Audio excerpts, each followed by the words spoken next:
అలానే కూర కారానికి ఆయిల్ వేసుకుని శనగపప్పు,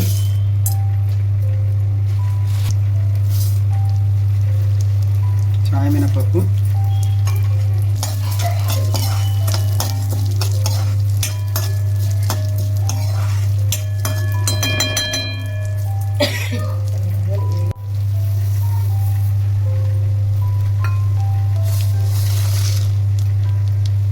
ధనియాలు, ఎండుమిర్చి కూడా మనం కూరగారానికి వేసుకోవాలి.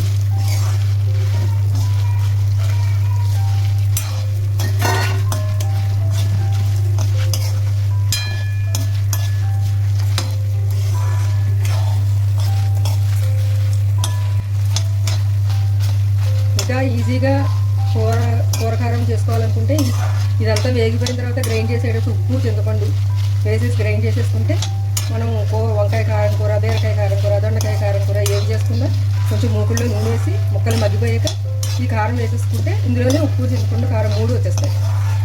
కారం వేసి తింపేసుకోండి. సో కూర కారం రెడీ.